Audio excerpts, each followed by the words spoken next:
Saya minta komentarnya Bang Mardhani tadi ini.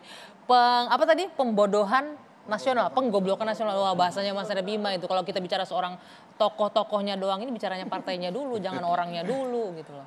Sebetulnya maksud Mas Arya Bima menurut saya ayo biar diperkuat partainya. Jadi partai dengan visi, misi, program, track record itu yang dijual. Nanti ketemu tokohnya, tetapi pandangan saya ini juga bukan penggoblogan Mas. Tetapi memang publik punya kerangka berpikirnya. Saya pernah loh Mas nanya, kami punya survei PKS gini. Mana yang bisa lebih menilai partai politik dari visi, misi, program atau tokohnya? Pilihan masyarakat tokoh. Jadi partai itu dinilai dari tokohnya. Jadi memang karena itulah dalam banyak cerita tokoh. Pandangan saya itu haknya publik. Jadi kalaupun nanti ada tokoh yang muncul, makanya tadi saya mendukung koalisi dini. Enggak kenapa tokoh dimunculkan, saya pendukung tokoh dimunculkan. Bahkan kalau bisa tadi saya bilang ke Mas Maman, Kang Maman, tiga ini yang muncul capres cawapres, habis itu apa yang ditawarkan oleh capres dan cawapres itu akan jadi pendidikan politik yang baik. Tapi buat kami di PKS karena kita oposisi dan kita di luar pemerintahan, capaian Pak Jokowi monggo kalau dibilang terbaik sebetulnya bukan terbaik di dunia, di ASEAN kita peringkat 41 dan 121, tapi di ASEAN kita terbaik karena susah banget sih Mas bilang baik terbaik. Iya, enggak kalau kan data, terbaik, kalau data gitu harus loh. disempurnakan. Terbaik di ASEAN betul. Tapi kita peringkat 41, peringkat 41 dari 121 negara. Itu datanya Kemenkes sendiri gitu loh. Itu yang perlu diluruskan.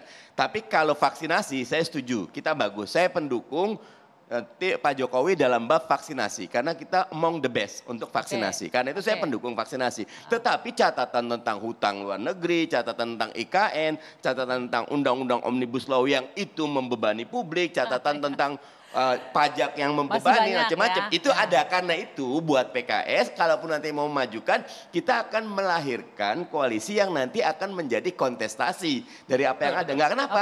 Kontestasi karya dan gagasan gitu. Saya luruskan dikit nanti statement saya dipintir-pintir. Penggoblokan ini kalau kita hanya bicara orang. Saya sepakat dengan Kang Mardhani. Begini, orang itu sebagai akibat. Sekarang ini kita ngerti nggak sih persoalan bangsa ini supaya publik cerdas? Kalau persoalannya tahu kira-kira kriteria seperti apa? Belum orang, kriteria kepemimpinan seperti apa yang memenuhi prasyarat untuk menjadi pemimpin nasional dengan tingkat global dengan persoalan daerah dan lokal. Baru kita diskusi bahwa kriteria ini menurut saya adalah si A, si B, si C. Nah, yang menjadi penggoblokan itu kalau kita tidak bicara kriteria, tidak bicara masalah, hanya dibenturkan pada hasil si A, si B, si B, si D, si D. Nah ini yang saya sebut penggoblokan. Tapi sepakat kayak yang Mardhani. Masalahnya apa, kriteria apa. Itu adalah lembaga survei. Kita tanya Bu Hensat gimana? Kriteria dong. Tetap. Gantian kalau kriteria, lembaga survei Kedai Kopi sudah pernah mengeluarkan tuh Mas Abe. Jadi memang ada pergeseran dari jadi kalau sebelumnya partai politik coba, jangankan kita. Lah iya. Lembaga survei promosi Kedai Kopi. Tapi kan kami nggak berkoalisi. Koalisinya sama rakyat ya. Kita kasih waktu, silakan. Jadi ada pergeseran kriteria. Sebelumnya yang nomor 1 itu kriteria calon presiden yang diinginkan oleh masyarakat itu merakyat. Nah ini sekarang bergeser, nomor 1-nya itu jadi cerdas, merakyatnya nomor 2, nomor 3-nya visioner. Nah jadi kalau mau pakai itu ya silakan cari calon presiden yang cerdas, merakyat, visioner. Oke, kita lihat sebentar boleh saya ingin menampilkan lagi sebentar. Saya ingin menampilkan lagi ini wajah-wajah yang berseliweran di lembaga-lembaga survei. Saya nggak mau menyebut ini top 5, top 10 atau apa, tapi ini nama-nama yang sering bermunculan nih. Coba kita lihat ya, ini mungkin salah satu di antaranya sudah masuk dalam lirikan dari koalisi partai-partai politik nih. Mungkin ada chemistry-nya. Kan? Kenapa muncul? Tadi katanya ada merakyat, kemudian ada. Saya tidak masuk ke sana. Ini adalah wajah-wajah yang sering muncul di publik, di media, dimanapun yang digadang-gadang sebagai calon presiden. Makanya saya nggak munculin berapa persentase elektabilitas dan popularitasnya. Saya hanya menunjukkan wajah-wajahnya. Oke, nah mungkin ada di antara ini yang punya chemistry? Gini Mbak, pertama kita hormati dan hargai preferensi publik. Ya. ini kan tadi yang disampaikan oleh Mas Henry Satria ini kan preferensi publik. Ya. Jadi elektabilitas, popularitas dan lain sebagainya. Itu satu, dan itu menjadi pertimbangan pertama tentunya. Namun harus diingat juga ada preferensi partai politik. Karena sistem politik kita itu tidak merekomendasikan pribadi, yang mengusulkan adalah partai. Ya. Berarti preferensi partai juga akan menjadi salah satu tolak ukur dalam mencalonkan si kandidat. Nah, preferensi partai ini itulah sebagai penyaring setelah kita melihat preferensi publik. Kita tidak akan mungkin berani mengabaikan preferensi publik.